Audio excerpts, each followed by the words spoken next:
Hi everyone. Today I'm going to tell you a beautiful story about Karna, but this one is not written in Vyasa Mahabharata. I read it from one Odia book, famous Odia book, that was Dadhyartha Bhakti. And whether it is written in Sarala Mahabharata or not, that I don't know. And you know what? Vyasa Mahabharata and Sarala Mahabharata, the stories differ from one another. So, anyways, some of the stories I will tell you from Mahabharata, though usually I follow Vyasa Mahabharata. Anyways, so let me begin the story. You know, one day, Karna was sitting on his royal court. Actually, Karna was very famous for his um, some of the brilliant qualities, like he was known as Daanaveer. Anybody, anything was asking, he was ready to give it. He was famous for his charity. Every day he was giving gifts to the poor, to the needy fellows, and also the Brahmins. And he had also performed so many yajnas. And not only that, he was keeping his, if ever he had promised, then he was the person to keep it at any cost, even for the cost of his life. And he was very compassionate, truthful, all the good qualities he had, and that is why he was very much famous. His name and fame spread far and wide. It was spread far and wide, and one day Lord Krishna thought, let me go and taste.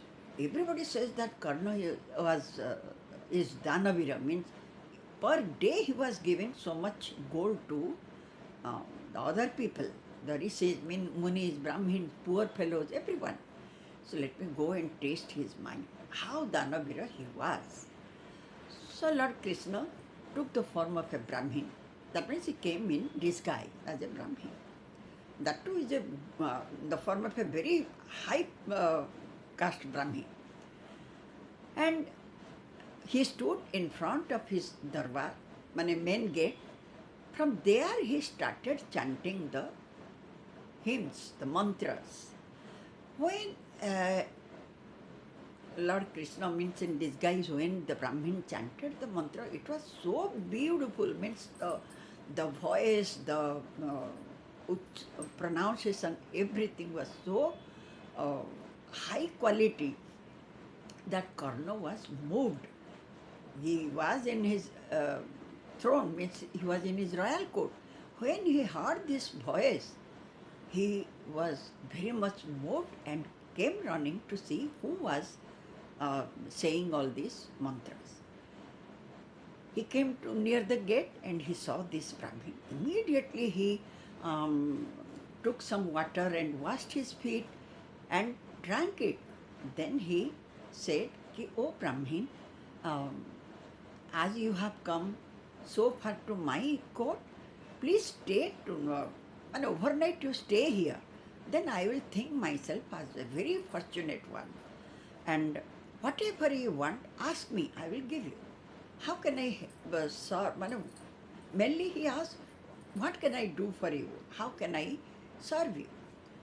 Then Lord Krishna said, "Okay, look, I heard so much about you that I thought that once at least I should visit you. And I know that whatever I will ask, you cannot give me. And that too, we never like to stay anywhere. I have come just to see you." Then immediately Karna said, "Oh Lord, don't say like that. You can stay for one night. And why do you think that I cannot give you whatever you want to, whatever you wish?" Then that Brahmin in guise said, "No, I want to eat something, but I know you cannot give it." Then immediately Karna said, No. It cannot be possible. Anything you want, I will bring it at any cost and I will satisfy you. Tell me. Then Krishna said, and that Brahmin said, "Then promise me that whatever I will ask, you will give me." Then Karna said, I promise that whatever you want, I will give you to eat." Then Lord Krishna said, means in that Brahmin said, "Well, give me, I want to eat some human flesh. So, meat. So, you give me the meat of your own son. Karna had only one son.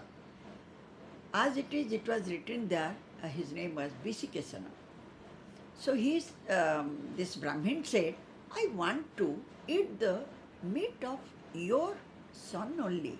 That too, remember, you have to cut it yourself and your wife will cook it. Then only I will eat. Otherwise, I won't. And yes, if you can't give, doesn't matter. I will go back. I won't stay here.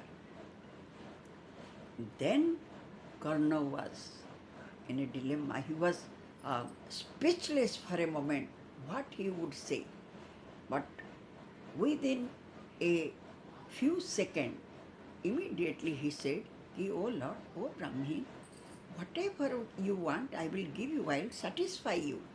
Now just wait, take rest, and I will ask my wife to cook it. Thus, Karna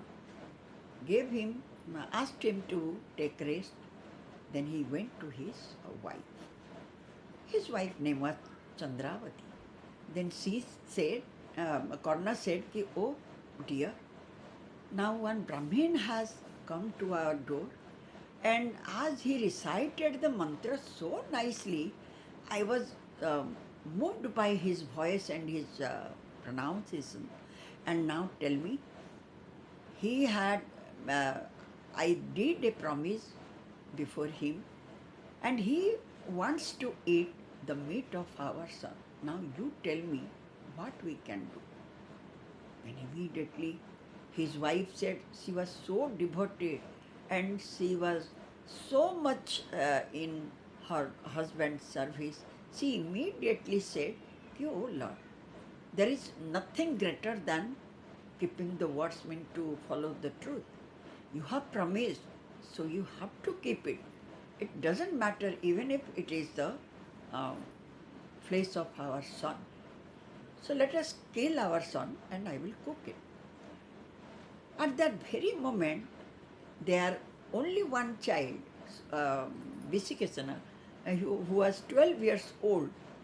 He came running to him and asked, oh father, oh mother, what you are talking about?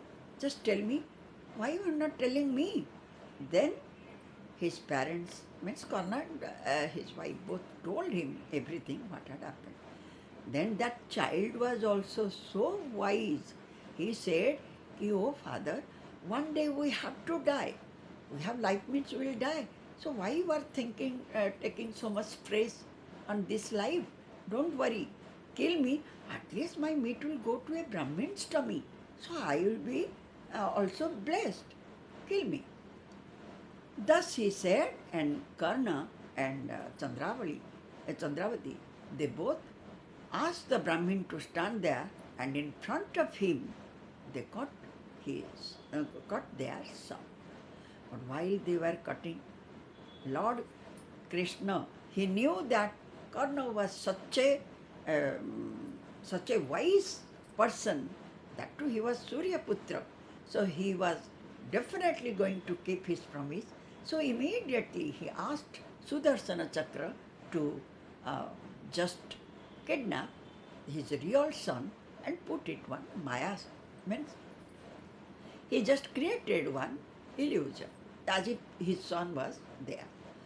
Now Karna and Chandravati killed him, and his wife cooked the meat, and at last they fed to this Brahmin. When they put the plates for this Brahmin and called him, immediately this Brahmin said, what is this, Karna? O king, why you have put only one plate? Who is going to eat? Now, O Lord, O Brahmin, you have to eat. No, I cannot eat alone. Put another 3 plates. Then immediately Karna said, but O Lord, who are the other 3? This Brahmin said, oh Karna, how can I eat alone? You and your wife and your son, all of you have to eat with me. Then Karna said, "Oh Lord, oh Brahmin, why you are mocking at me, and why you are just playing the game? You know that in front of you, both of us have killed our only one child. Where from he will come? He is already dead. You have seen it, and that too you have cooked him." Then this Brahmin said, "O Karna, I am very much pleased with your devotion, with your truthfulness and your compassion. And look, now go there, your child is playing, go and call him. You three will sit here, then only I will eat." They couldn't believe this Brahmin now. They, when this Brahmin said he is playing outside. So they ran to call him loudly. When they called, Visikasana came running to them, ki, "Oh father, I am here." And they became surprised. When all these three came inside the house, they saw that the Brahmin was not there. Now Karna said, "Oh my God, what did I do for you? I was trapped by you, Lord. You just cheated me sending there. I have lost my Lord." However, that time a voice came from heaven, "O Karna, after your death you will be in my Vaikuntha, you, your wife and your son. And yes, if anybody else will ask you to give the meat of your son, don't do that, don't kill him anymore." Thus Lord Krishna tested the mind of Karna. And you know, Karna was truly a Daanaveer and a very, very wise person, learned person.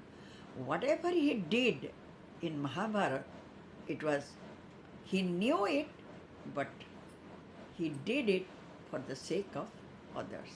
Thank you so much. Once again, I will meet you with another story, but this was written in Oriya. Thank you.